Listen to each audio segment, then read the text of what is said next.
नमस्कार मित्रों, मैं एस आनंद यूनियन एकेडमी में आपका स्वागत करता हूं। हम लोग बिहार सिविल कोड प्यून परीक्षा के लिए मैथमेटिक्स सेक्शन को सोल्व कर रहे हैं, जिसमें हम लोग मैथमेटिक्स सेक्शन से 35 प्रश्नों को सोल्व कर रहे हैं। पीछे हम लोग रुक्मिणी प्रकाशन की बुक से 20 प्रैक्टिस सेट को सोल्व कर चुके हैं। इस समय हम लोग जो बगल में बुक दिख रही है यूनिक प्रकाशन की, इसी बुक से हम लोग मैथमेटिक्स सेक्शन के क्वेश्चन को सोल्व कर रहे हैं, जिसमें हम लोग पीछे प्रैक्टिस सेट नंबर 18 तक सोल्व कर चुके हैं। आज हम लोग प्रैक्टिस सेट नंबर 19 की शुरुआत करने जा रहे हैं। उससे पहले किसी मेरे एक स्टूडेंट ने प्रैक्टिस सेट नंबर 3 में जो हम लोगों ने क्वेश्चन बनाया है उसका 59 नंबर क्वेश्चन पर उन्होंने कहा है कि सर ये क्वेश्चन मुझे समझ में नहीं आया है। तो प्रैक्टिस सेट नंबर 19 की शुरुआत करने से पहले हम लोग इस क्वेश्चन को सोल्व कर लेंगे पहले। तो आइए हम लोग इस क्वेश्चन को देखते हैं। क्वेश्चन में बहुत डिफिकल्टी भी नहीं है, लेकिन उनका कहना है कि ये क्वेश्चन हमको नहीं समझ में आया है। तो क्या कहता है क्वेश्चन? आपके पास कई तरीके हो सकते हैं इसको बनाने के लिए कि किसी संख्या का 40% 147.2 है, उसी संख्या का 25% डॉट डॉट है, यानी कि कितना होगा। तो कितना आसान है, देखिए किसी संख्या का पहला तरीका देखिए, पहला तरीका होगा, या अगर आपको नहीं वैसे समझ में आ रहा तो मान लिए कि कोई संख्या x है। देखिए x है तो आप क्या कीजिएगा, x का 40/100 लिखिएगा। तो इसका मान आपको कितना प्राप्त होगा, 147.2 हो जाएगा। तो आपसे पूछा जाएगा कि बताइए वो x क्या है, तो x की जगह पर आप क्या लिखिएगा, 147.2 और गुना, देखिए इधर भाग में तो इधर जाकर क्या हो जाएगा, गुना 100 और बटा कर दीजिएगा आप 40। ठीक है, मान लिया आगे हमको नहीं समझ में आ रहा है।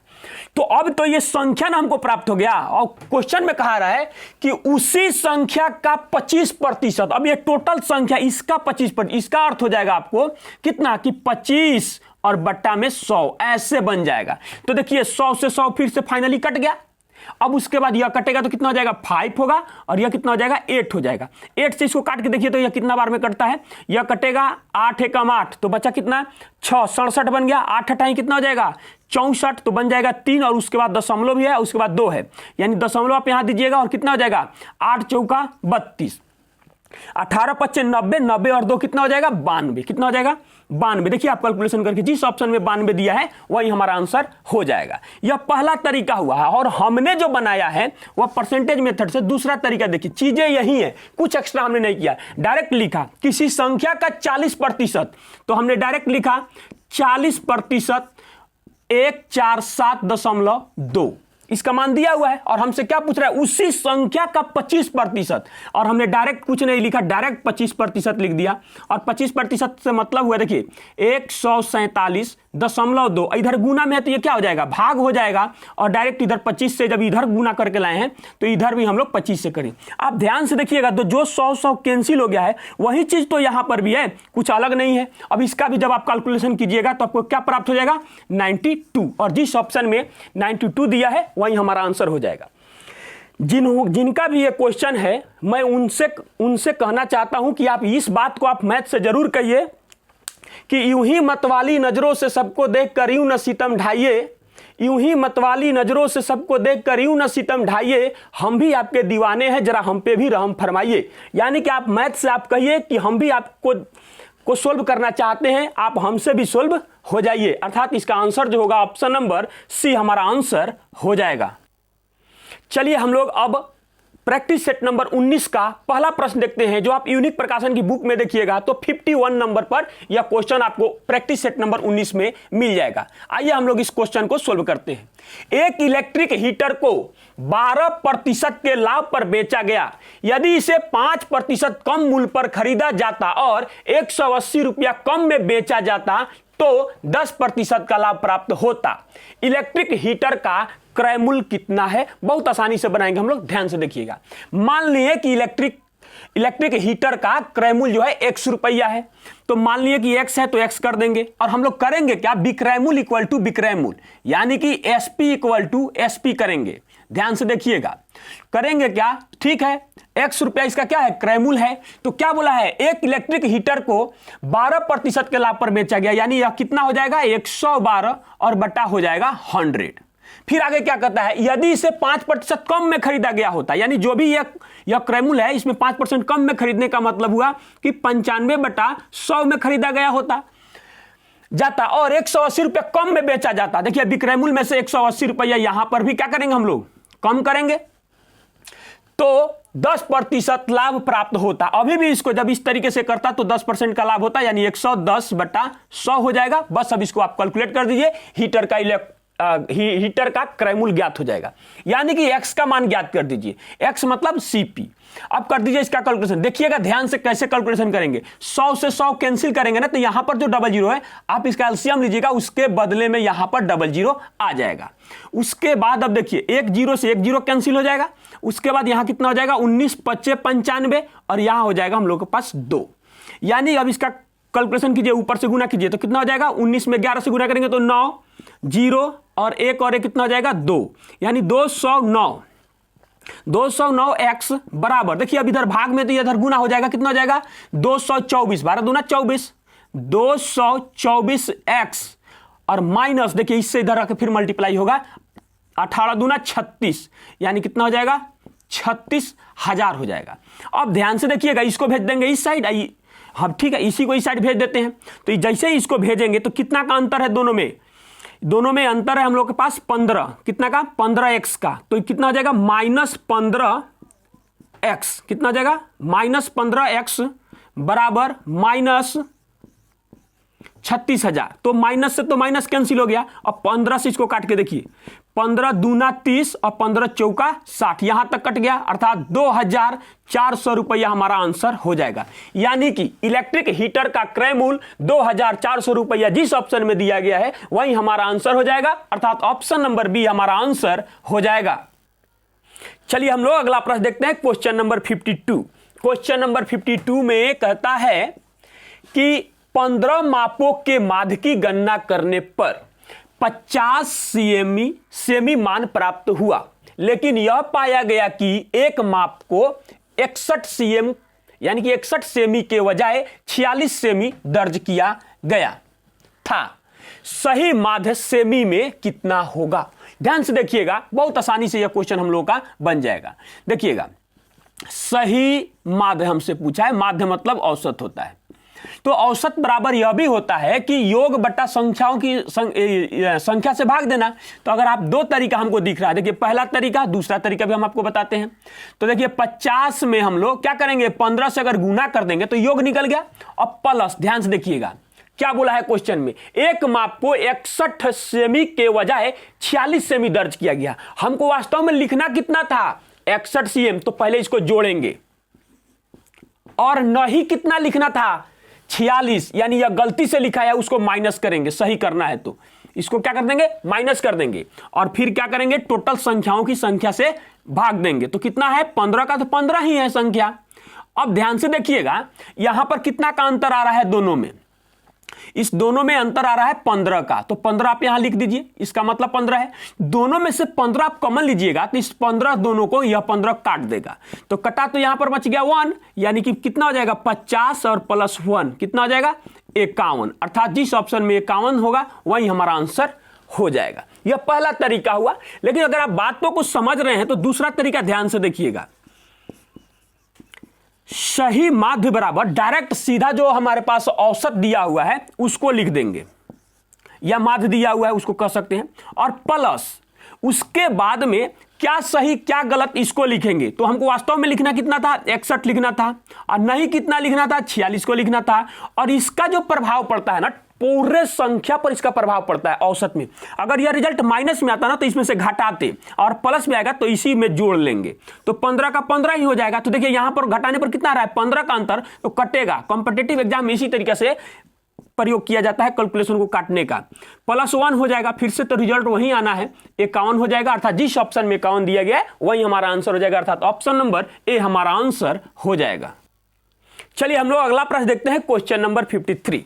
क्वेश्चन नंबर 53 में कहता है, यदि संख्याओं 5 7 9 12 13 t 20 का औसत t है तो t का मान कितना होगा? बहुत आसान क्वेश्चन है, हम जानते हैं कि योग बराबर योग, कर सकते हैं इसको, यानी कि या औसत बराबर आंकड़ों का योग बटा आंकड़ों की संख्या, तो दोनों चीज वही चीज है। आप जिस तरीके से, यानी हम लोग यहां पर क्या कर देंगे, योग इक्वल टू योग, यानी कि सम इक्वल टू सम कर देंगे।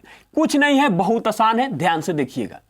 क्या करेंगे, लिखेंगे 5 + 7 + 9 + 12 + 13 + t और +20 इक्वल टू, यह कितना के बराबर है, ध्यान से देखिएगा। इसका औसत जो है t है, कितना है, t है, और इसकी गिनती कीजिए, 2 2 4 2 6 और कितना है, 7 हो जाएगा। अब ध्यान से देखिएगा, इन सबों को जोड़ेंगे हम लोग, तो कितना हो जाएगा, 20 और 10 30 30 10 40 40 और 5 45 45 और 5 कितना हो जाएगा, 50 50 और 10 60 60 और 6 कितना हो जाएगा, 66, यानी कि 66 + t इक्वल टू 70। जैसे इसको इस साइड भेजेंगे तो हम लोग को क्या प्राप्त हो जाएगा, 6t इक्वल टू 66, यानी कि इधर इसमें भाग देंगे तो t का मान कितना आ जाएगा, 11। अर्थात जिस ऑप्शन में t का मान 11 दिया हुआ है वही हमारा आंसर हो जाएगा, अर्थात ऑप्शन नंबर ए हमारा आंसर हो जाएगा। चलिए हम लोग अगला प्रश्न देखते हैं, क्वेश्चन नंबर 54। क्वेश्चन नंबर 54 में सिंप्लीफिकेशन का क्वेश्चन दिया गया है। बहुत ही आसानी से इस क्वेश्चन को हम लोग सोल्व करेंगे। ध्यान से देखिएगा, इस प्रकार के क्वेश्चन को कॉम्पिटिटिव एग्जाम में कैसे सोल्व किया जाता है, देखकर बिल्कुल आसानी से सोल्व करेंगे। सबसे पहले 3/4 लिख देंगे और सबसे पहले ऑफ यानी कि का की क्रिया होता है।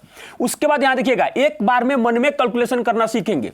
सबसे पहले जब इसकी क्रिया आप कीजिएगा तो आपको क्या प्राप्त होगा, 9/16, और यहां पर भाग देना है तो यह क्या हो जाएगा, उलट जाएगा, तो कितना हो जाएगा, 16/9 हो जाएगा। उसके बाद यह जैसे का तैसे उसको गुना करा दीजिए। उसके बाद प्लस का चिन्ह है, प्लस हम लोग लिख देंगे। उसके बाद क्या हो जाएगा, 5/2 हो जाएगा। उसके बाद में यहां पर देखिएगा, इससे यह कैंसिल होगा और इससे यह कैंसिल हो जाएगा, तो यहां बचेगा 1/2।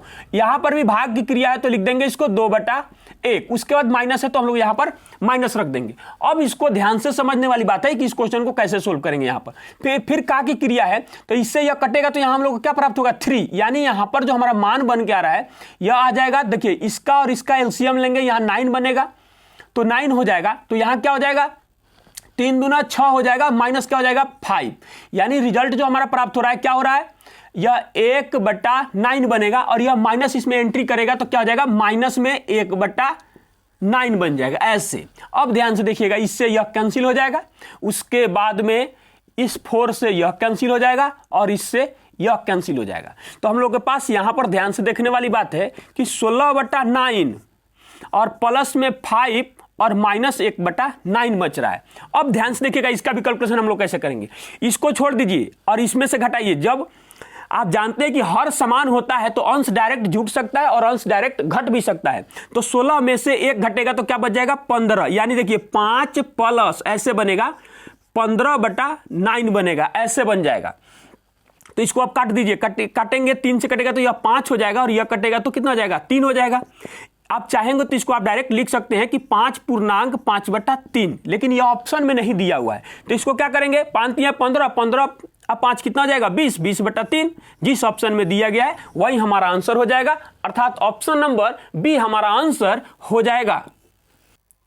चलिए हम लोग अगला प्रश्न देखते हैं, क्वेश्चन नंबर 55। क्वेश्चन नंबर 55 में कहता है कि एक वस्तु 8,800 रुपये में बेची गई जो उसके क्रय मूल्य का 5/7 है, हानि प्रतिशत कितना है। ध्यान से देखिएगा, यह क्वेश्चन 2 तरीके से बन सकता है, यानी कि क्रय मूल्य कुछ दिया हुआ है उसका 5/7। देखिए पहला तरीका जो हम आपको बता रहे हैं, मान लिया कि क्रय मूल्य x रुपया है तो x का 5/7 बराबर क्या है, इसका विक्रय मूल्य है।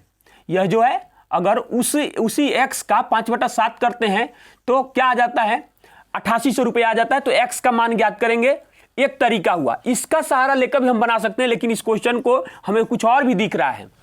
क्या बोला है कि क्रय मूल्य का 5/7 है, तो क्या करेंगे देखिएगा, क्रय मूल्य का CP का 5/7 क्या है, SP है, SP है। तो बिना इसका सहारा लिए भी हम लोग इसको यानी कि रेशियो मेथड से इसको सोल्व कर सकते हैं। यानी देखिए पता चल गया आपको कि देखिए CP आपका क्या है, 7 रुपया है और SP कितना है, SP बराबर है 5 रुपया। यानी हानि कितना का हुआ, आपको 2 का हुआ।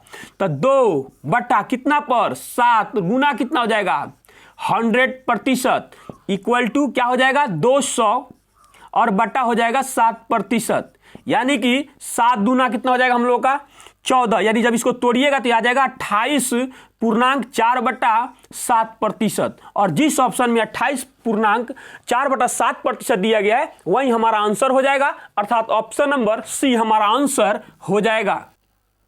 चलिए हम लोग अगला प्रश्न देखते हैं, क्वेश्चन नंबर 56।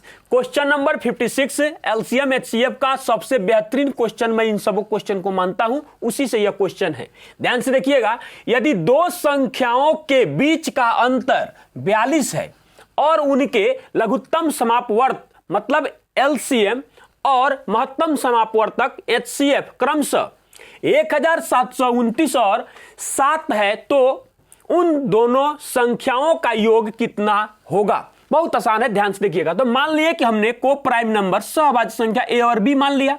उसमें देखिए सहभाज्य संख्या में जब भी मौसा से गुना किया जाता है तो हमें संख्या प्राप्त हो जाता है, तो संख्या हो गया।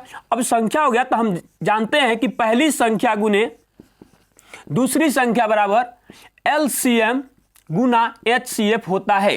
तो एक 7 से एक 7 कैंसिल हो जाएगा और ए बी का मान जो हमारा होगा कितना हो जाएगा, इस 7 से इसको कैंसिल करेंगे तो कितना हो जाएगा 7 दूना 14। तो ध्यान से देखिएगा 14 तो बचा कितना 32, यानी कितना 7 चौका 28, 4 बचेगा 7 सत्ते 49 हो जाएगा, यानी 247। को प्राइम जिस रूप में होता है ना, यहां पर आए हुए मान को उसी रूप में तोड़ा जाता है। अगर यह तोड़ा जाता है, यहां पर अगर प्लस है तो इसको प्लस में तोड़ेंगे, इसको गुना में है तो यहां पर गुना में तोड़ेंगे, यहां पर माइनस होता तो माइनस में तोड़ते। अब करेंगे क्या, इसको देखिए 1 और 247 में यह टूटेगा, उसके बाद यह 13 और 19 में टूटेगा, इसके अलावा नहीं टूटेगा। पास तो दोनों है, अगर पेयर का बात करता कि कितने जोड़े संभव हैं तो दोनों पास करता, लेकिन यह कंडीशन नहीं होना चाहिए था। वह कंडीशन लगाने के कारण यह कंडीशन फेल हो जाएगा यहां पर। और इन दोनों में देखिए, इन दोनों में 6 का अंतर है, तो 6 यानी कि अनुपात में अनुपात 1 का मान जो होगा वह 7 हुआ। इस तरीके से भी आप समझ सकते हैं। तो 7 छक 42, अंतर यहीं पर आ रहा है, यानी कि यह पास है। यानी अगर आप इसमें 7 से गुना करेंगे, देखिए यह इसी में गुना करना पड़ेगा। एक ए का मान हुआ और एक बी का मान हो गया, और 7 से गुना करेंगे तो हमको संख्या प्राप्त हो जाएगा।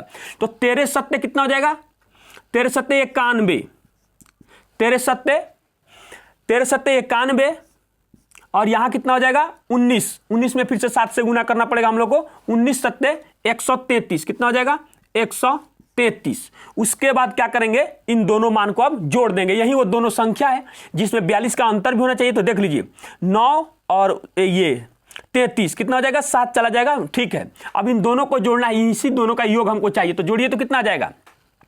तो इसमें से हम लोग 9 कम करेंगे तो कितना हो जाएगा 224 हो जाएगा। कितना हो जाएगा 224, यानी दोनों को जोड़ेंगे, अर्थात उन दोनों संख्याओं का योग 224 है। जिस ऑप्शन में 224 दिया गया है वही हमारा आंसर हो जाएगा, अर्थात ऑप्शन नंबर ए हमारा आंसर हो जाएगा। चलिए हम लोग अगला प्रश्न देखते हैं, क्वेश्चन नंबर 57। क्वेश्चन नंबर 57 में कहता है कि 8 मीटर और 14 मीटर लंबी 2 रस्सियां समान लंबाई के टुकड़ों में काटी जानी है। प्रत्येक टुकड़े की अधिकतम संभव लंबाई कितनी होगी। इससे भी आसान प्रश्न नहीं हो सकता है। ध्यान से देखिए कितना आसान क्वेश्चन है। कई तरीके होंगे। देखिए पहला तरीका, अगर आप 8 और 14 का यह जो कहलाता है ना लसब विधि से मस्सक ज्ञात करना, तो कितना से भाग जाएगा, अधिकतम 2 से जा सकता है। तो सब दोनों कटना चाहिए, तो यह 4 हो जाएगा और यह 7 हो जाएगा। इससे आगे कोई ऐसी संख्या नहीं है जो दोनों को विभाजित करे, तो यानी कि हमारा मस्सा हो जाएगा कितना 2 मीटर, और यही हमारा आंसर हो जाएगा। पहला तरीका। दूसरा तरीका की अगर बात करें, जिनको अगर देखकर भी बन जाता है कि 8 और 14 का जो होगा एचसीएफ कितना हो जाएगा, तो डायरेक्ट उनको 2 दिख रहा है तो इसका 2 मीटर आंसर हो जाएगा। अगर इन दोनों में से जिनको नहीं समझ में आ रहा है तो आप तीसरे मेथड में इस चीज का यूज कर सकते हैं कि 8 और 14 का भाग विधि से, तो कितना हो जाएगा 8 से भाग देना होगा 14 में, 8 एकम 8 हो जाएगा तो 6 आएगा, फिर यहाँ 8 आएगा, फिर 1 हो जाएगा तो 6 हो जाएगा, फिर 2 हो जाएगा तो यहाँ पर 6 आएगा, उसके बाद कितना हो जाएगा 3 दूना 6 हो जाएगा। इस तरीके से कट जाएगा। तो यहाँ पर जो मान आता है यही हमारा क्या होता है एचसीएफ होता है, अर्थात क्या हो जाएगा 2 मीटर आंसर हो जाएगा। अर्थात जिस ऑप्शन में 2 मीटर दिया गया है वही हमारा आंसर हो जाएगा, अर्थात ऑप्शन नंबर बी हमारा आंसर हो जाएगा। चलिए हम लोग अगला प्रश्न देखते हैं, क्वेश्चन नंबर 58। क्वेश्चन नंबर 58 में कहता है कि एक व्यक्ति एक निश्चित दूरी को 60 किलोमीटर प्रति घंटा की चाल से तय करता है और वापसी में उसकी चाल 40 किलोमीटर प्रति घंटा होती है। पूरी यात्रा के लिए उसकी औसत चाल किलोमीटर प्रति घंटा में कितनी है? बहुत आसान क्वेश्चन है, यहां चीजों को समझना है। जब दूरी निश्चित होती है ना, तो इसके लिए एक फार्मूला होता है, यानी कि दोनों दूरी निश्चित है यहां पर, तो इसके लिए क्या फार्मूला होता है? पहला एक फार्मूला होता है कि औसत चाल बराबर 2xy बटा x प्लस वाई, जो जहां पर x y भिन्न भिन्न क्या होता है? चाल होता है, पहला होता है। और दूसरी जो बात होती है, जो बेसिक कंसेप्ट हम लोग की होती है, औसत चाल। औसत चाल बराबर होता है कुल दूरी बटा कुल समय, टोटल टाइम, कुल समय होता है।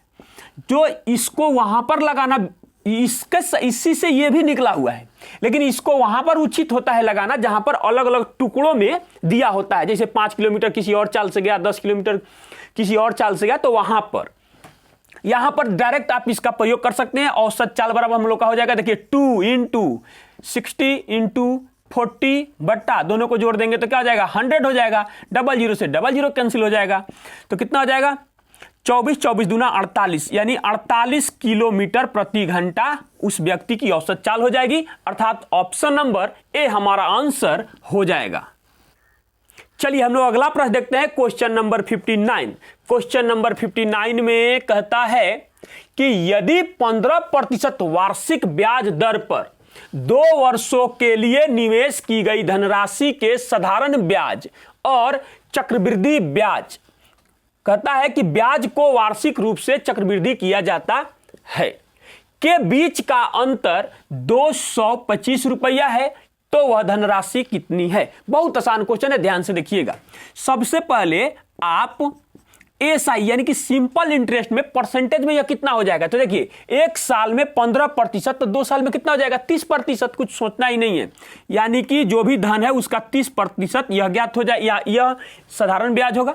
अब सीआई की बात करते हैं कि यह प्रतिशत में कितना होगा, तो इसको हम आपको कई बार बता चुके हैं। इसके लिए 2 साल का चर्चा किया है, तो रेट को 2 बार लिखेंगे, यानी 15 प्लस 15 गुना 15 बट्टा 100 कर दीजिए, बट्टा में कितना होगा? 100 हो जाएगा। अब ध्यान से देखिएगा, इसका कैलकुलेशन कर लीजिए कितना आता है। तो 15 दूना 30, यानी 30 और प्लस 225, यानी यहां दशमलव हो जाएगा, इसका मतलब हो जाएगा 32.5%। यानी यहां पर हम लोग क्या लिख देंगे? 32.25 ना होगा, 32.25%, यानी 32.25% हो जाएगा। यानी कि ध्यान से देखिएगा, चक्रवृद्धि ब्याज और साधारण ब्याज में देखिए कितना का अंतर आ रहा है? 2.25%, और यही प्रतिशत में मान कितना रुपया के बराबर है? 225 रुपया के बराबर है। तो हमसे पूछा जा रहा है 100% बराबर व्हाट? कई तरीके हैं इसको बनाने के लिए, ध्यान से देखिएगा। 100% बराबर कितना हो जाएगा? 225 से 225 कैंसिल, और बटा में बनेगा 100, तो यही 100 इधर आ गया, तो कितना हो जाएगा? 100 हो गया। अब उसके बाद इधर से जब 100 से गुना किए तो यहां पर क्या करेंगे? 00 और रख देंगे, यानी कि यह कितना बन जाएगा? 10,000। यानी यही हमारा क्या हो गया? मूलधन हो गया, पी हो गया। यानी कि या वह धनराशि कितनी है? तो वह धनराशि कितनी है? 10,000 है। अर्थात ऑप्शन नंबर ए हमारा आंसर हो जाएगा। चलिए हम लोग अगला प्रश्न देखते हैं, क्वेश्चन नंबर 60। क्वेश्चन नंबर 60 में कहता है कि किसी निश्चित जमा राशि पर 3.5% वार्षिक ब्याज दर से 1 वर्ष में ब्याज 210 रुपया प्राप्त होगा। उसी जमा राशि पर 4% ब्याज दर से 1 वर्ष में कितना अतिरिक्त ब्याज प्राप्त होगा? ध्यान से देखिएगा, 1 वर्ष का बात है, 3.5 से कितना हो गया? 4 हो गया, यानी 0.5% की वृद्धि हुई। इसका मतलब हुआ, देखिएगा 3.5% बराबर कितना रुपया? 210 रुपया। तो वृद्धि कितना का हुआ है? 0.5 का, तो 0.5% बराबर व्हाट? तो कितना हो जाएगा? 210 बटा 3.5 गुना 0.5। दशमलव से दोनों में कैंसिल कर देंगे हम लोग। यहां पर इससे कटेगा कितना हो जाएगा, देखिए इससे कटेगा तो यह कितना हो जाएगा 7 × 5 = 35 और इससे कट जाएगा तो क्या हो जाएगा 7 × 3 = 21, यानी कितना रुपया हो जाएगा 30 रुपया उसको अतिरिक्त प्राप्त होगा। अर्थात जिस ऑप्शन में 30 रुपया दिया गया है वही हमारा आंसर हो जाएगा, अर्थात ऑप्शन नंबर ए हमारा आंसर हो जाएगा। चलिए हम लोग अगला प्रश्न देखते हैं, क्वेश्चन नंबर 61। क्वेश्चन नंबर 61 में कहता है कि किसी वस्तु का सूची मूल्य 15,000 रुपया है, एक व्यापारी इसे खरीदना चाहता है, उसको सूची मूल्य पर 2 छूट श्रृंखला, एक श्रृंखला 45%, 3% और 2% है और दूसरी श्रृंखला 25%, 12%, 13% है, में से एक श्रृंखला का चयन करना है, वह सही श्रृंखला चुनकर कितने रुपये बचा सकता है। यानी कि देखिए यह क्रमिक छूट है, इसको एकल छूट में भी बदला जा सकता है और वही चीज यहां पर हमसे पूछ रहा है। तो वो भी तरीका है और दूसरा भी तरीका है। तो ध्यान से देखिएगा, पहली श्रृंखला से हमको क्या प्राप्त होगा, यानी रुपया कितना दिया हुआ है 15,000 रुपया है। 15,000 रुपया में पहली श्रृंखला में 45% का छूट दिया तो बचा कितना 55%। उसके बाद हो जाएगा 3% का छूट दिया तो बचा कितना 97%, यानी 97/100 हो जाएगा, इंटू 2% का छूट दिया तो बचा कितना 98/100 हो जाएगा, पहला श्रृंखला। और दूसरा श्रृंखला देखिएगा, दूसरी श्रृंखला में फिर से वही बात होगा, सूची मूल्य जो 15,000 रुपया है वो तो रहेगा ही रहेगा, इसमें छूट दिया कितना का 25% का तो बचा कितना 75/100 हो जाएगा। उसके बाद फिर 12% का छूट दिया तो बचा कितना 88 बटा कितना हो जाएगा 100 हो जाएगा। उसके बाद कितना बचा 13 तो छूट ना दिया तो 13 छूट दिया तो बचा कितना हम लोग के पास 87 बट्टा हो जाएगा कितना 100। अब ध्यान से देखिएगा, इसका कैलकुलेशन कीजिए। जब हम लोग इसका कैलकुलेशन करेंगे, इसका कैलकुलेशन यहां लिख देंगे और इसका कैलकुलेशन यहां लिखेंगे। तो ध्यान से देखिएगा, 00 से 00 कैंसिल, 10 से 10 यहां पर हम लोगों ने कैंसिल किया, और 25 × 75 और 25 चौका 100 हो जाएगा। उसके बाद ध्यान से देखिएगा, यहां क्या करेंगे 4 से इसको काटेंगे तो यह क्या बन जाएगा हम लोगों के पास 22 बनेगा। और उसके बाद में देखिए इसको जब 2 से काटेंगे तो यह 11 बनेगा, तो यह कितना हो जाएगा हम लोगों के पास 5 हो जाएगा, और इसी 5 से यह कैंसिल हो जाएगा तो यहां पर क्या बन जाएगा 3 बन जाएगा। यानी देखिएगा यहां कितना हो जाएगा 3 × 9 9 हो जाएगा, 11 हो जाएगा, और उसके बाद में क्या हो जाएगा 87 हो जाएगा। जब इसका मल्टीप्लाई हम लोग करेंगे तो हम लोग को प्राप्त होगा 8,613 रुपया। उसके बाद अब यहां पर आते हैं, यहां पर भी आप इससे 2 और 1 यहां से लीजिए, 3 यहां से कैंसिल कर दिया हमने।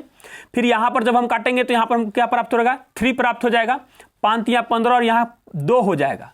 उसके बाद कौन किससे कटने वाला है, यहां पर 2 से इसको काटिए, इसको जब हम काटेंगे तो यह कितना बन जाएगा 1.5 बन जाएगा। उसके बाद यहां पर अगर हम लोग इसको काट दें तो क्या हम लोग को प्राप्त हो जाएगा, या रहने देते हैं। उसके बाद इन टोटल का जब आप मल्टीप्लाई करके फिर 100 से जब आप इसको भाग दीजिएगा तो यहां पर हम लोग को प्राप्त होगा 7,842.45 रुपया। आप इसका मल्टीप्लीकेशन कर लीजिएगा। अब देखिए दोनों में अंतर कितना का है, उतना ही रुपया वह बचाएगा।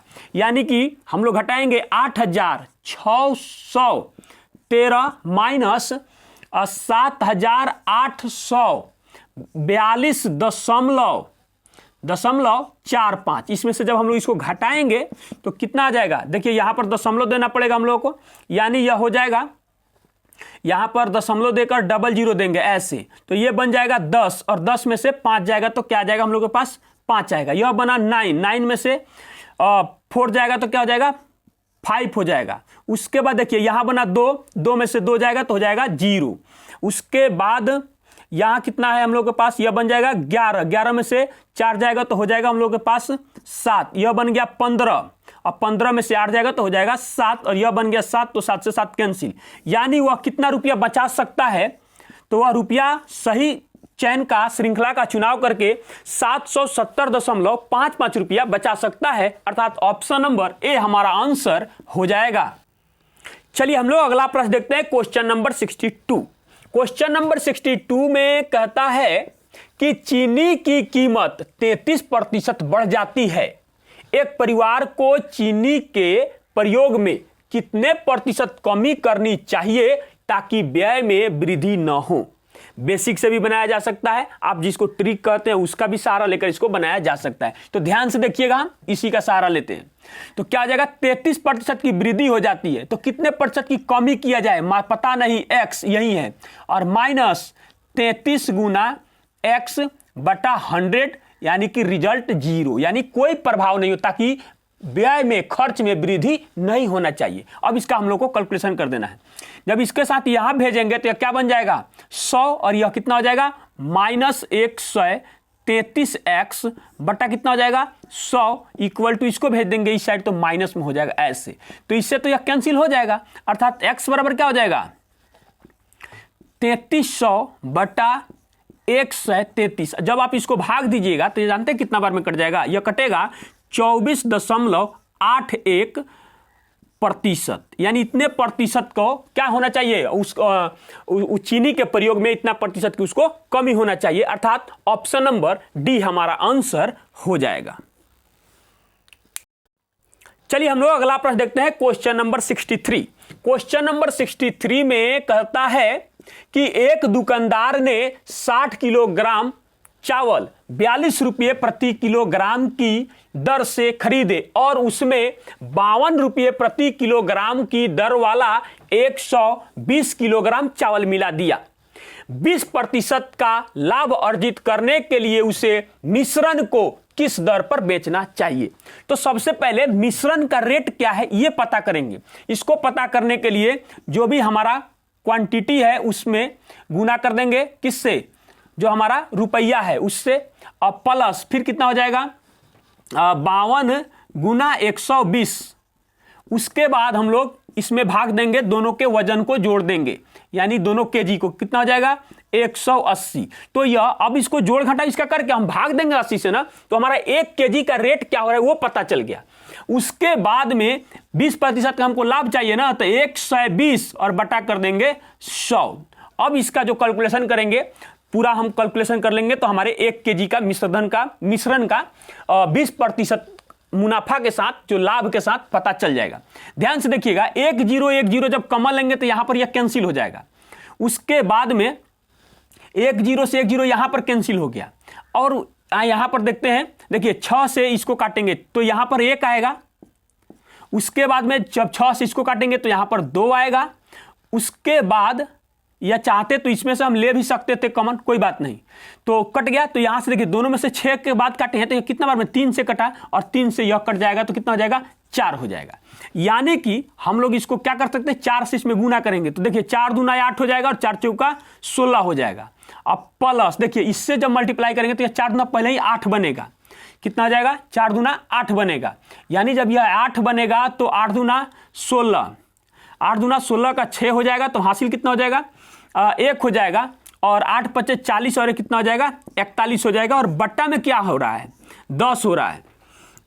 इसका मतलब इसका मल्टीप्लाई कीजिए, 8 6 14 का 4 हो जाएगा, तो हासिल 1 हो जाएगा, 6 और 1 7 और 1 हासिल है, कितना हो जाएगा, 8 हो जाएगा, 4 और 1 कितना हो जाएगा, 5 हो जाएगा, और इसमें 10 से भाग देंगे तो क्या हो जाएगा, 58.4 हो जाएगा। और 58.4 रुपये प्रति किलोग्राम की दर से हमको बेचना होगा, अर्थात ऑप्शन नंबर बी हमारा आंसर हो जाएगा। चलिए हम लोग अगला प्रश्न देखते हैं, क्वेश्चन नंबर 64। क्वेश्चन नंबर 64 में कहता है कि रामू और सोमू किसकी मासिक आय का अनुपात 6:5 है और उनके व्यय का अनुपात 7:6 है। महीने के अंत में रामू और सोमू क्रमशः 1500 और 1000 रुपया बचाते हैं। रामू की मासिक आय कितनी है? बहुत आसान है, ध्यान से देखिएगा। आप जानते हैं कि आय माइनस बचत बराबर क्या हो जाएगा, खर्च, यानी कि व्यय।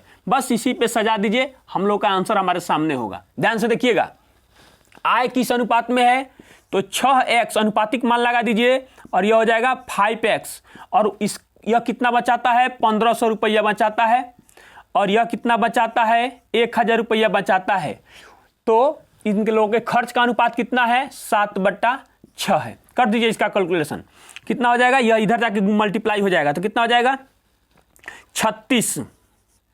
36x माइनस कितना हो जाएगा, 15×6 90, यानी कितना हो जाएगा, 9000 हो जाएगा, माइनस यह कितना हो जाएगा, 7×5 = 35, सॉरी बराबर ना होगा, पहले बराबर हो गया, और 7×5 = 35x हो जाएगा, और यहां हो जाएगा माइनस में कितना, 7000, क्या हो जाएगा, 7000। यह जाएगा इधर और यह जाएगा इधर, तो घटेगा, तो x का मान आपको दिख रहा है, कितना आ रहा है, 2000 रुपया। अब ध्यान से देखिए क्या बोला है हमसे, रामू की मासिक आय कितनी है, तो पहले जो है ना यह रामू है, यह रामू के बारे में लिखा गया, और यहां पर जो है यह सोमू के बारे में लिखा गया। तो रामू का आय यह हुआ, यानी 6x बराबर हुआ, तो क्या हो जाएगा, जब इधर से 6 से गुना किए तो इसमें भी गुना कर देंगे, यानी कितना हो जाएगा, 12000 रुपया। अर्थात जिस ऑप्शन में 12000 रुपया दिया गया है वही रामू की मासिक आय है, अर्थात ऑप्शन नंबर ए हमारा आंसर हो जाएगा। चलिए हम लोग अगला प्रश्न देखते हैं, क्वेश्चन नंबर 65। क्वेश्चन नंबर 65 बहुत आसान क्वेश्चन है, यह रेशियो का क्वेश्चन है, ध्यान से देखिएगा। यदि x अनुपात y बराबर 5:2 है तो 8x माइनस 9y अनुपात 14x माइनस 13y का मान क्या होगा। बहुत आसान क्वेश्चन है, कुछ नहीं है। देखिए x का मान कितना होगा 5, y का मान कितना होगा 2। अब मान को रख दीजिए इसमें, 8x माइनस, एक बार लिख देते हैं, 9y अनुपात 14x माइनस 13y। अब मान यहां रखिए तो कितना हो जाएगा, 8×5 = 40, और माइनस कितना हो जाएगा, 9×2 = 18। उसके बाद ध्यान से देखिएगा, यहां कितना हो जाएगा, 14×5 = 70, और 13×2 = 26। घटाएंगे यहां पर तो कितना हो जाएगा, 22, और यहां जब हम लोग घटाएंगे तो कितना हो जाएगा, 44। तो कट रहा है कितना से, 1:2, अर्थात जिस ऑप्शन में 1:2 दिया गया है वही हमारा आंसर हो जाएगा, अर्थात ऑप्शन नंबर सी हमारा आंसर हो जाएगा। चलिए हम लोग अगला प्रश्न देखते हैं, क्वेश्चन नंबर 66। क्वेश्चन नंबर 66 में कहता है कि कोई कार 80 किलोमीटर प्रति घंटा की चाल से चलना आरंभ करती है और प्रत्येक 2 घंटे पर इसकी चाल 8 किलोमीटर प्रति घंटा बढ़ जाती है। यह 432 किलोमीटर दूरी कितने समय में तय करेगी। ध्यान से देखिएगा इस प्रकार के क्वेश्चन को कैसे सोल्व किया जाता है।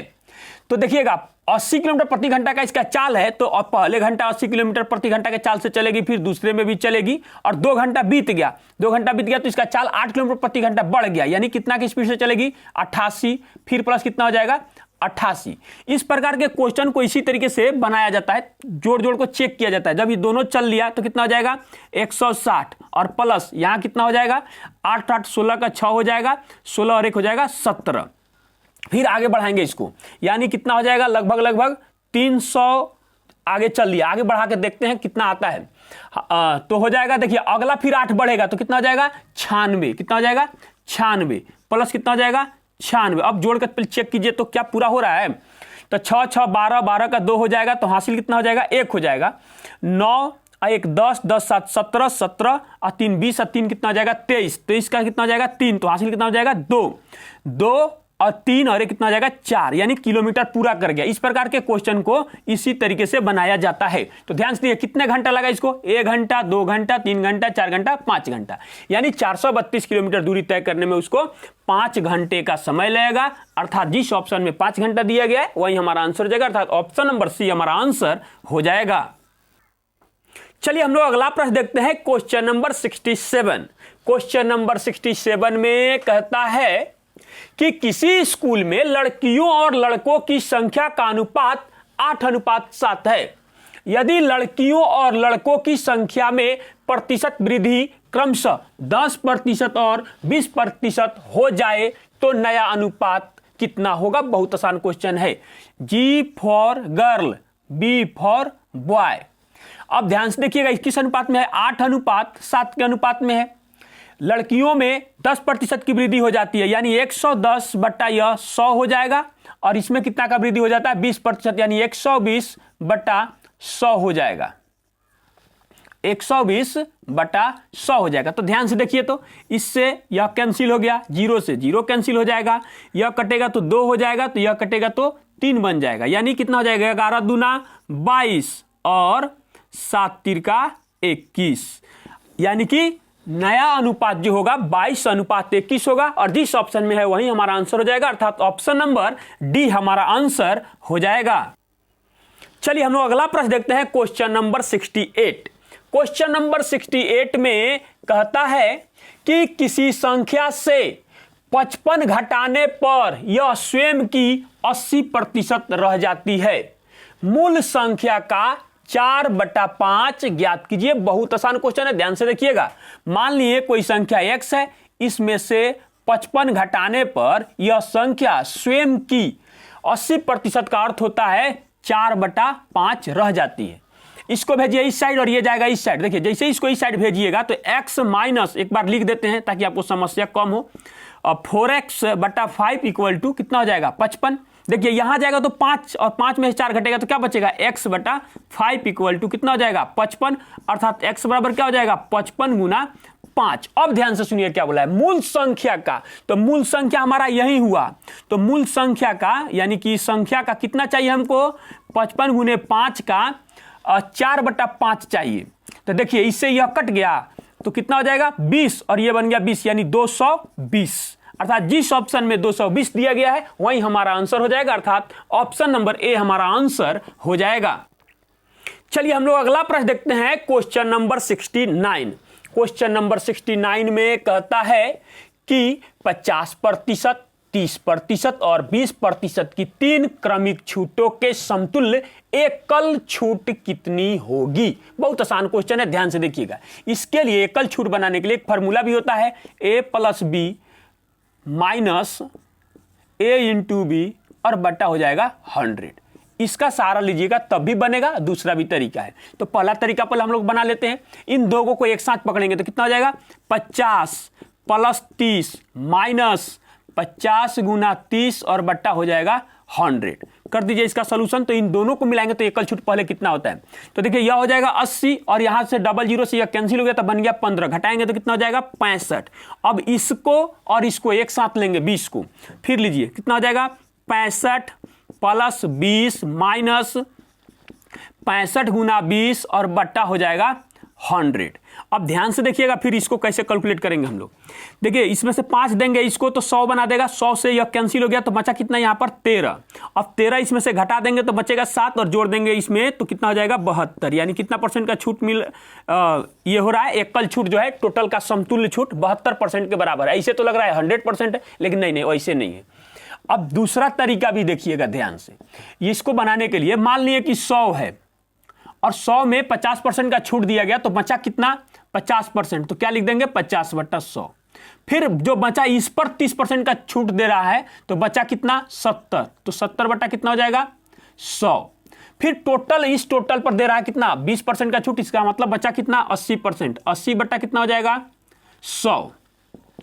तो ध्यान से देखिएगा इससे यह कैंसिल हो गया, और उसके बाद 00 से यहाँ का 00 कैंसिल हो गया, और इससे यह कट जाएगा तो क्या हो जाएगा 2 हो जाएगा, और इससे यह कटेगा तो कितना हो जाएगा 4 हो जाएगा, यानी कि यह कितना हो जाएगा 7 चौका 28, बचा कितना 28%। तो ध्यान से देखिएगा छूट कितना दे दिया, 100% में से 28% अगर हम घटा देंगे तो हमको बचेगा कितना 72%, यानी 72% का छूट दिया। दोनों तरीका आपकी इच्छा, जैसे इच्छा हो आप बना सकते हैं, अर्थात ऑप्शन नंबर ए हमारा आंसर हो जाएगा। चलिए हम लोग अगला प्रश्न देखते हैं, क्वेश्चन नंबर 70।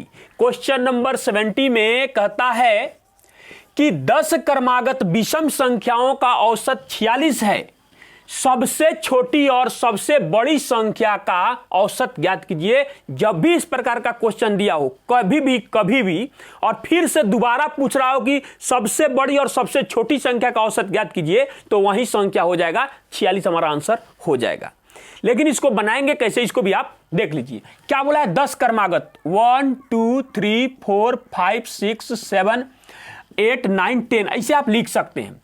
तो देखिए 3 और 2 5 इधर छांट दीजिए, 5 इधर छांट दीजिए। इसका औसत जो दिया हुआ है 46 आप बीच में लिख दीजिए और इन पर गौर कीजिए। 10 क्रमागत विषम संख्या होना चाहिए, तो इसके तुरंत बाद में विषम आपको क्या प्राप्त होगा 45, यहां क्या होगा 43, यहां क्या हो जाएगा आपको 42 और यहां क्या हो जाएगा, यहां हो जाएगा सॉरी 42 नहीं होगा, यहां 41 होगा और यहां क्या हो जाएगा 39 और यहां कितना हो जाएगा 37। आगे अगर आप बढ़ाइएगा तो आपको क्या प्राप्त होगा 47, 49, 51, 53, 55। तो सबसे बड़ी और यह सबसे छोटी हो गया, इसका औसत हमसे पूछ रहा है। तो देखिए जोड़कर 37 प्लस 55 और भाग कितना से देंगे 2 से, 7 5 12 का 2 हो जाएगा और 5 3 8 और 1 9 हो जाएगा और भाग 2 से देंगे। दीजिए भाग कितना हो जाएगा, देखिए आ गया वही चीज 46। तो ये अगर इस बात पर गौर कीजिएगा तो आप आंसर बिना इसको कलम चलाए भी आप आंसर दे सकते, तो आपके समय का बचत हो जाता, अर्थात ऑप्शन नंबर बी हमारा आंसर हो जाएगा। चलिए हम लोग अगला प्रश्न देखते हैं, क्वेश्चन नंबर 71। क्वेश्चन नंबर 71 यह एलसीएम एचसीएफ का क्वेश्चन है और एलसीएम एचसीएफ में यह बेहतरीन क्वेश्चन हो इसको माना जाता है। थोड़ी भी अगर समझ होगी तो यह क्वेश्चन बनेगा, नहीं तो नहीं बन पाता है उन लोगों से। ध्यान से देखिएगा, दो संख्याओं का योगफल 342 है और उनका महत्तम समापवर्तक मतलब कि एचसीएफ 19 है। ऐसी संख्याओं के कितने युग्म बनाए जा सकते हैं? ध्यान से देखिएगा, पीछे भी ऐसा क्वेश्चन एक बार आया हुआ था। मान लिए कि दो संख्या, एक ए है और एक बी है, तो यह संख्या नहीं है, को प्राइम है। तो को प्राइम में कितना से मस्सा से यानी कि एचसीएफ से जब हम गुना करते हैं तो यह संख्या में परिवर्तित हो जाता है, तो यह संख्या बन गया। दोनों संख्याओं का योग हमको दिया हुआ है, दोनों संख्याओं का योग हमको दिया हुआ है कितना 342। इसमें से क्या करेंगे, ए और बी का मान एक साथ लिख देंगे और 19 कॉमन लेंगे, 19 कॉमन लेंगे और इसको भाग देंगे।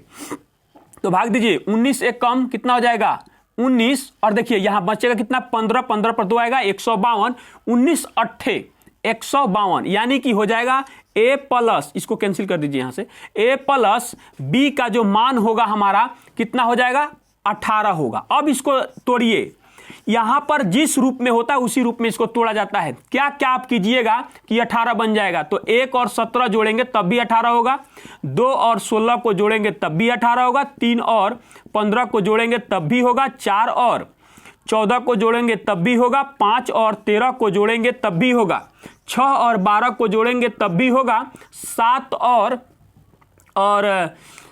और 11 को जोड़ेंगे तब भी होगा, 8 और 10 को जोड़ेंगे तब भी होगा, 9 और 9 को जोड़ेंगे तब भी होगा। इतना जोड़ा तो तैयार हुआ, लेकिन वह उस जोड़े में वही पास होगा, उस युग में वही पास होगा जिन इन दोनों में से जिसका जिसका यानी कि एचसीएफ की याद करने पर मौसा एक आता हो, यानी जो को प्राइम में पास होगा, सहभाज्य संख्या होती है। तो सहभाज्य संख्या कौन सी थी, वैसी दो संख्याएं जिसका मौसा एक हो, को प्राइम नंबर कहलाता है। यानी तो देखिए 1 और 17 का कितना होगा पास है, 16 और 2 का कितना होगा 2 होगा, तो यह फेल है, इसका 3 होगा, यह भी फेल है, यह भी फेल है, यह पास है, यह फेल है, यह पास है, यह भी फेल है और यह भी फेल है। तो जितना पास हुआ उतना ही जोड़ा संभव है। तो 1 2 3 कितना जोड़ा संभव है, 3 जोड़ा संभव है, अर्थात ऑप्शन नंबर ए हमारा आंसर हो जाएगा। चलिए हम लोग अगला प्रश्न देखते हैं, क्वेश्चन नंबर 72। क्वेश्चन नंबर 72 में कहता है कि एक वस्तु को 242.50 रुपया में बेचने पर 3% की हानि होती है। यदि वस्तु को 13% के लाभ पर बेचा जाए तो विक्रय मूल्य कितना होगा या क्या होगा, दोनों बात बराबर है। ध्यान से देखिएगा, बहुत आसान क्वेश्चन है। 3% की हानि तो बचा कितना 97%। इसका मान हमको दिया हुआ है 242.5 रुपया।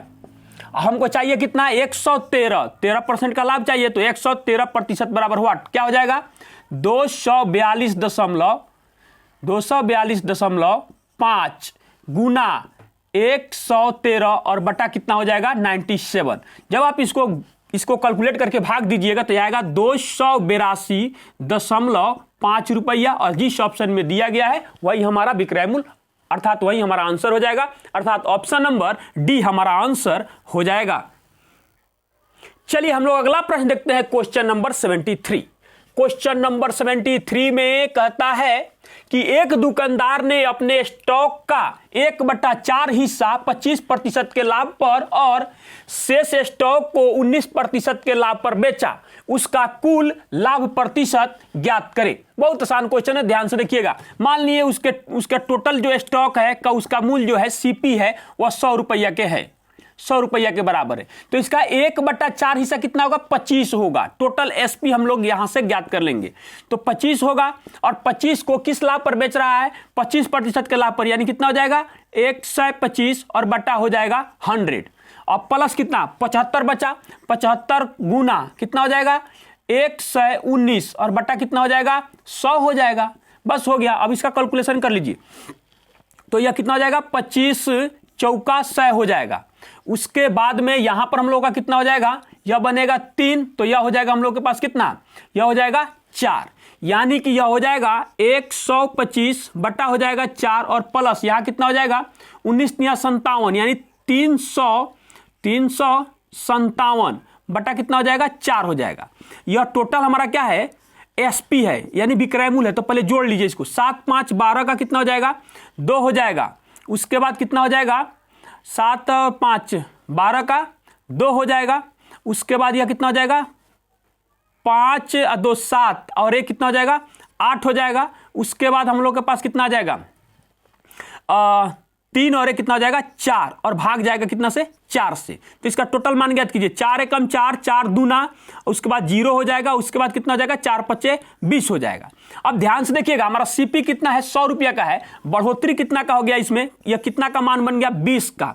20.5% का वृद्धि हुआ बटा कितना पर? 100 पर, गुना कितना हो जाएगा? 100%। तो 100% से 100% कैंसिल हो गया, तो बचा कितना? 20.5%। अर्थात क्या बोला है कि उसका कुल लाभ प्रतिशत ज्ञात कीजिए। तो उसका कुल लाभ जो होगा 20.5% होगा। अर्थात ऑप्शन नंबर ए हमारा आंसर हो जाएगा। चलिए हम लोग अगला प्रश्न देखते हैं, क्वेश्चन नंबर 74। क्वेश्चन नंबर 74 फिर से सिंप्लीफिकेशन का क्वेश्चन है। आइए हम लोग इसको सोल्व करते हैं। क्वेश्चन में दिया हुआ है, तो सबसे पहले हम लोग इसकी क्रिया करेंगे। उसके बाद देखिए यहां पहले 5 का 5 लिख दीजिए। भाग है तो यहां पर आप भाग भी लिख दीजिए। जब हम लोग इसकी क्रिया करेंगे तो हम लोग कितना प्राप्त होगा? 15। तो 15 जब यहां प्राप्त होगा और भाग देना है तो क्या हो जाएगा? यहां पर आएगा तो यह 15 बनेगा। इससे जब कटेगा तो यहां 5 हो जाएगा, 7/5 हो गया। उसके बाद यह ज्यों का त्यों रहेगा। अब इसके साथ पहले इसकी क्रिया कर लेंगे तो कितना हो जाएगा? यह हो जाएगा 6 दूना 12 और प्लस हो जाएगा कितना हम लोग के पास? 7/5 हो जाएगा। ऐसे बनेगा। तो आप बताइए यह कितना हो जाएगा? 12 5 60 और 7 कितना हो जाएगा? 67। 67/5 हो जाएगा। तो 5 गुना ये चल जाएगा ऊपर पलट के 5 और बट्टा हो जाएगा 67, यानी इसका मल्टीप्लाई कर देंगे तो कितना हो जाएगा? 25/67। जिस ऑप्शन में 25/67 दिया गया है वही हमारा आंसर हो जाएगा। अर्थात ऑप्शन नंबर बी हमारा आंसर हो जाएगा। चलिए हम लोग अगला प्रश्न देखते हैं, क्वेश्चन नंबर 75। क्वेश्चन नंबर 75 में कहता है कि दो संख्याएं एक तीसरी संख्या से क्रमशः 8% और 28% अधिक है, उन दोनों संख्याओं का अनुपात कितना है? बहुत आसान क्वेश्चन है, ध्यान से देखिएगा। पहली संख्या, दूसरी संख्या और तीसरी संख्या। मान लिए कि तीसरी संख्या 100 है, तो पहली संख्या इससे 8% ज्यादा है, यानी यह 108 है, और फिर यह कितना? 28% ज्यादा है, यानी 128 है। बस हो गया, कुछ नहीं करना है। इन दोनों संख्या का अनुपात आपको ज्ञात करना है। तो 4 से कटेगा तो यह कितना हो जाएगा? यह हो जाएगा 27। कितना हो जाएगा? 27। और यह 4 से कटेगा तो कितना हो जाएगा? 3 और 2 32। अर्थात जिस ऑप्शन में 27:32 दिया गया है वही हमारा आंसर हो जाएगा। अर्थात ऑप्शन नंबर ए हमारा आंसर हो जाएगा। चलिए हम लोग अगला प्रश्न देखते हैं, क्वेश्चन नंबर 76। क्वेश्चन नंबर 76 में कहता है कि एक व्यक्ति अपने घर से निकलकर 4 किलोमीटर प्रति घंटा की चाल से चलते हुए अपने कार्यालय जाता है और 2 किलोमीटर प्रति घंटा की चाल से वापस लौटता है। यदि उसे आने और जाने में 6 घंटा लगते हैं तो उसके घर और कार्यालय के बीच की दूरी कितनी है? माना कि x किलोमीटर है, तो x बटा किस चाल से जाता है? 4 के प्लस x/2, यानी देखिए दूरी में हमने चाल से भाग दिया तो समय प्लस समय इक्वल टू समय, यानी कि हमने समय प्लस समय कर दिया तो 6 घंटे का समय लगता है।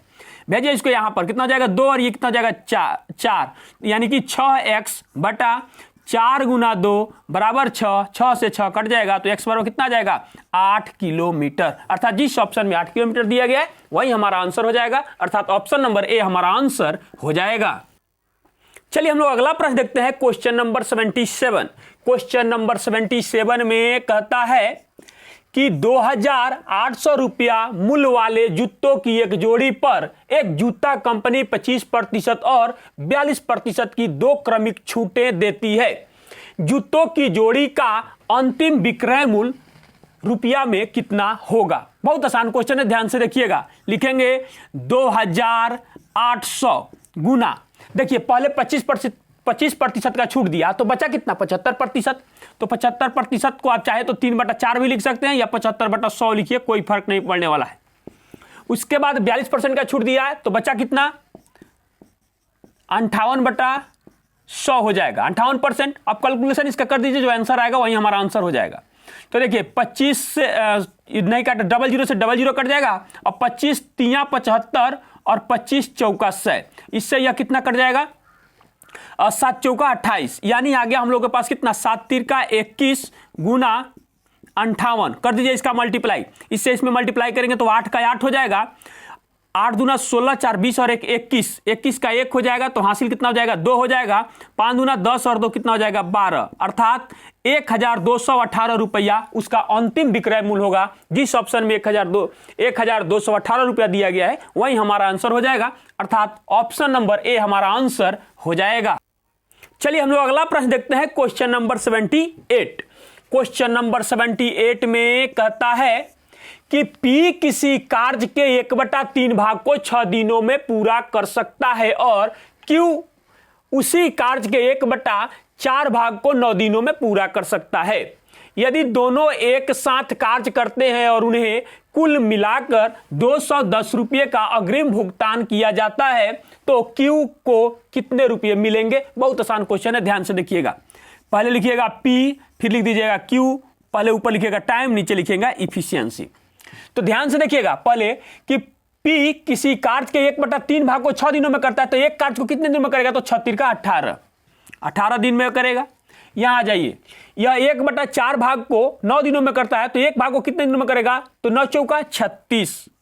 अब यहां इसकी इफिशियंसी कितना हो जाएगा, यहां हो जाएगा 2, यहां हो जाएगा 1। अब जिस अनुपात में इफिशियंसी है उसी अनुपात में राशि बटेगा, यानी साथ मिलकर काम किया है तब, यानी 2 और कितना हो जाएगा 3, अनुपात 3 बराबर 210 रुपया।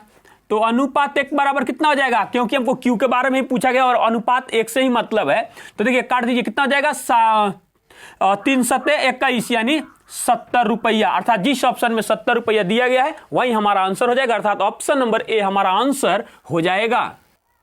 चलिए हम लोग अगला प्रश्न देखते हैं, क्वेश्चन नंबर 79। क्वेश्चन नंबर 79 में कहता है कि 3 संख्याओं का औसत 180 है। यदि तीसरी संख्या पहली संख्या के 1/3 से 10 अधिक और दूसरी संख्या से 5 कम है तो तीसरी संख्या ज्ञात करें। ध्यान से देखिएगा, पहली संख्या, दूसरी संख्या और ये हो गई हमारी तीसरी संख्या। तीसरी संख्या पहली संख्या के, तो मान लिए कि पहली संख्या x है तो इसका x/3 और इससे 10 अधिक है, जो भी मान आएगा उससे। अब ध्यान से देखिएगा क्या बोलता है, और दूसरी संख्या से 5 कम है, इस मान को यहां वाले मान से 5 कम होना है, जो भी होगा तो x/3 और इसमें क्या करेंगे 10 है ना, इसके जगह पर 5 और बढ़ा देंगे तो यह इससे 5 कम हो जाएगा। अब ध्यान से देखिएगा, योग इक्वल टू योग कर दीजिए। जब आप सबका कैलकुलेशन कीजिएगा देखिए तो ये 3 जाएगा यहां, एक बार लिख देते हैं, x प्लस x/3 प्लस में 15 प्लस x/3 प्लस में 10 इक्वल टू, देखिए इसका ये दिया हुआ है औसत 180, ये संख्या कितना है 3 से मल्टीप्लाई कर देंगे। देखिए ये होगा 3x और एक 4x और एक कितना जाएगा 5x प्लस देखिए 45 और 30 75 और बटा कितना हो जाएगा 3 इक्वल टू, अब देखिए ये कितना हो जाएगा 500 18 तिहाई 54, 540। उसके बाद आप ध्यान से देखिएगा, भेज दीजिए इसको उस साइड। 5x प्लस कितना 75 बराबर, जैसे इसको इधर भेजेंगे तो 0 के 0 हो जाएगा। उसके बाद में कितना हो जाएगा 4 तिया 12, 12 का 2 तो हासिल 1, 15 और 1 कितना हो जाएगा 16। अब इसको इस साइड भेजेंगे तो हम लोग के पास बचेगा 5x बराबर, जब इसको इस साइड हम लोग भेजेंगे तो कितना आ जाएगा 1545। कितना आएगा 1545। जब हमको इसको भाग देंगे तो हमको क्या प्राप्त हो जाएगा, देखिए 3 0 और 9 पच्चे 45, 9 हो जाएगा। हमको क्या चाहिए, तीसरी संख्या चाहिए। तो तीसरी संख्या हमारी क्या है, x/3 प्लस 10 है। ला के इस मान को रखिए 309 भाग 3 प्लस 10। जब भाग देंगे तो हमको कितना प्राप्त होगा 103 और प्लस कितना हो जाएगा 10 अर्थात 113। अर्थात तीसरी संख्या बराबर 113 हमारा आंसर हो जाएगा, अर्थात ऑप्शन नंबर सी हमारा आंसर हो जाएगा। चलिए हम लोग अगला प्रश्न देखते हैं, क्वेश्चन नंबर 80। क्वेश्चन नंबर 80 में कहता है कि एक से बड़ी एक ऐसी संख्या है जिसे 4, 5 और 6 से विभाजित करने पर प्रत्येक स्थिति में शेषफल 3 प्राप्त होता है।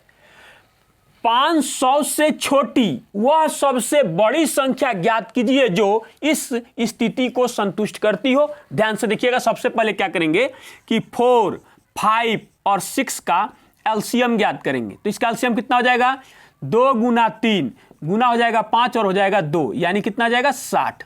500 से छोटी और उस बाकी से बड़ी, तो क्या करेंगे 500 में हम लोग भाग देंगे 60 से। तो कितना हो जाएगा 60 से जब भाग देंगे तो 8, 8 छक 48, यानी शेषफल कितना आ जाएगा 20।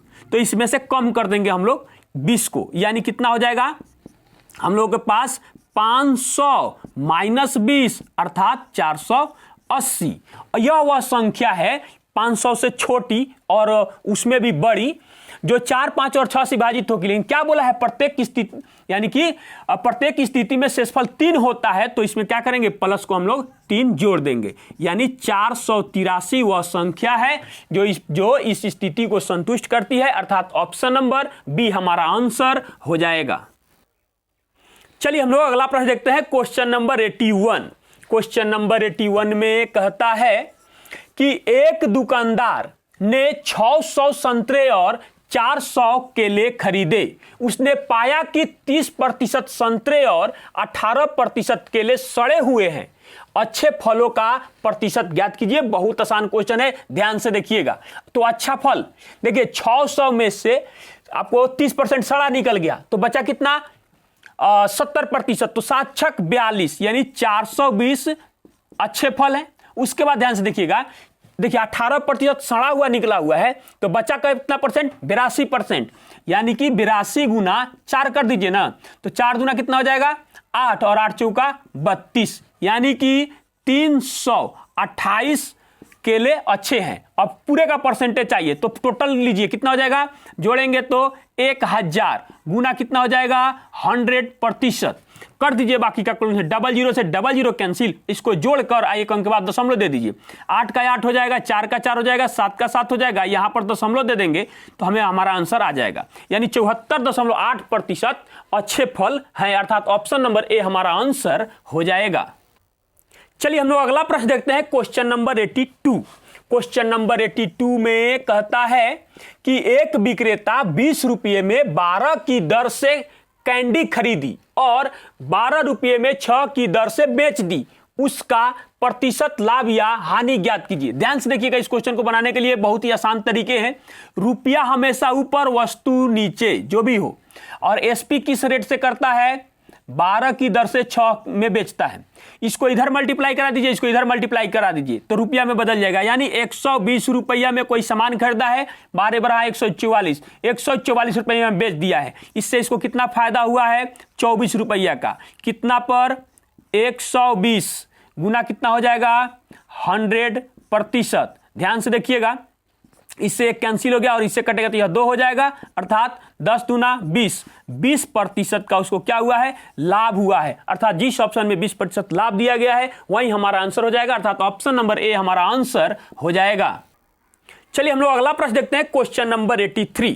क्वेश्चन नंबर 83 में कहता है कि एक व्यक्ति एक नौका को धारा की दिशा में 9 किलोमीटर प्रति घंटा की चाल से और धारा की विपरीत दिशा में 7 किलोमीटर प्रति घंटा की चाल से चला सकता है, धारा की चाल ज्ञात करें। बहुत आसान है, ध्यान से देखिएगा।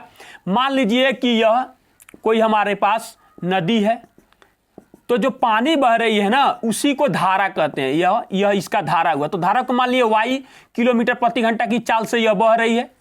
और मान लीजिए कि यह नाव है जो धारा के दिशा में चलता है, तो यह तो मान लीजिए कि पहले यह नाव है, तो नाव का जो है x किलोमीटर प्रति घंटा 40 का है। तो जब धारा की दिशा में चलता है, धारा जिधर बह के जा रही है, मान लीजिए इधर बह के जा रही है, इधर बह के जा रही है, इधर बह के जा रही है, तो जब इस दिशा में चलता है तो दोनों एक दूसरे का साथ देते हैं, यानी कि x प्लस वाई बराबर 9 किलोमीटर प्रति घंटा हो जाता है। नहीं लिखते हैं, छोड़ देंगे इसको, और तो इसको इक्वेशन 1 कह देंगे। और जब धारा इधर जा रही है और नाव इधर जब जाएंगे, इधर पानी इधर जाएगी, नाव इधर जाएगा, तो इसका चाल है x माइनस वाई, यानी कि यह धारा का विपरीत दिशा कहलाता है। तो यह किस में है, 7 किलोमीटर प्रति घंटा की चाल से इक्वेशन 2 कह देंगे, बस हो गया। अब इसको हमने धारा को x माना है, तो हमको यही मान निकालना है, धारा की चाल ज्ञात करें, यानी y का मान ज्ञात करना है। तो करेंगे क्या, घटा देंगे, माइनस प्लस माइनस, यह कैंसिल हो गया, तो बचा कितना, 2y बराबर 2, y का मान कितना हो जाएगा, 2/2 कट गया, अर्थात y बराबर कितना हो जाएगा, 1 किलोमीटर प्रति घंटा, यानी कि धारा की चाल जो है 1 किलोमीटर प्रति घंटा है, अर्थात ऑप्शन नंबर ए हमारा आंसर हो जाएगा। चलिए हम लोग अगला प्रश्न देखते हैं, क्वेश्चन नंबर 84। क्वेश्चन नंबर 84 में कहता है कि दो संख्याएं 3:4 के अनुपात में है। यदि पहली संख्या का 60% 144 है तो दूसरी संख्या का 30% ज्ञात करें। ध्यान से देखिएगा, पहली संख्या दूसरी संख्या 3:4 के अनुपात में है। अब ध्यान से देखिएगा, पहली संख्या का 60%, इसका अर्थ कितना हो जाएगा, 3 गुने 3/5 हो जाएगा, जिसका मान कितना है, 144 है। तो ध्यान से देखिएगा, यह 9 से कितना बार में कट जाएगा, 9 से यह कटेगा 1 और 9 छक 54, यानी कि अनुपात 1 का मान कितना आ जाएगा, 16×5 80। अब गौर कीजिएगा, इसका मान हमको निकालना है, तो यानी कि अनुपात 4 बराबर कितना हो जाएगा, अगर चाहे तो आप ज्ञात कर सकते हैं, 4 बराबर हो जाएगा 4 गुना 80, और इसका कितना चाहिए, 30%, 30/100 ऐसे बन जाएगा। इससे यह कैंसिल हो जाएगा, कितना हो जाएगा, 12, अब 12/8 96, अर्थात कितना हो जाएगा, क्या बोला है कि दूसरी संख्या का 30%, तो दूसरी संख्या का 30% 96 हो जाएगा, और जिस ऑप्शन में 96 दिया गया है वही हमारा आंसर हो जाएगा, अर्थात ऑप्शन नंबर डी हमारा आंसर हो जाएगा। चलिए हम लोग अगला प्रश्न देखते हैं, क्वेश्चन नंबर 85। क्वेश्चन नंबर 85 फिर से यह सिंप्लीफिकेशन का क्वेश्चन है, बहुत ही आसानी से इस क्वेश्चन को हम लोग सोल्व कर लेंगे। ध्यान से देखिएगा, सबसे पहले इसकी क्रिया हम लोग करेंगे यहां पर, तो लिखिए इसको, 52 का 52 रहने दीजिए, फिर माइनस करेंगे, और देखिए यहां से घटाइए तो कितना बचेगा, 5, तो और ये इसमें मल्टीप्लाई हो जाएगा, तो 4 5 कितना हो जाएगा, 20। उसके बाद प्लस 7 चौका कितना हो जाएगा, 28। इन लोगों को एक साथ हम लोग इकट्ठा कर दिए। अब ध्यान से देखिएगा, फिर भाग का चिन्ह है, भाग यहां पर दे दीजिए। उसके बाद देखिए यह कटेगा इससे जाकर, तो कितना बनेगा, 2, यानी यह कितना हो जाएगा, 5 दूना 10, कुछ यहां नहीं आया खास, 10 हो गया। अब ध्यान से देखिएगा, माइनस में 20 है, तो यहां से 20 कैंसिल करेंगे तो बचेगा 8, और जोड़ देंगे तो कितना हो जाएगा, यह हो जाएगा 60, और भाग कितना से देना है, 10 से भाग देना है। जब हम भाग देंगे तो क्या प्राप्त होगा हमको, 6, अर्थात जिस ऑप्शन में 6 दिया हुआ है वही हमारा आंसर हो जाएगा, अर्थात ऑप्शन नंबर सी हमारा आंसर हो जाएगा। सेशन कैसा लगा कमेंट के माध्यम से जरूर बताइएगा। आज के लिए बस इतना ही, मिलते हैं एक और बेहतर क्लास में, तब तक के लिए धन्यवाद।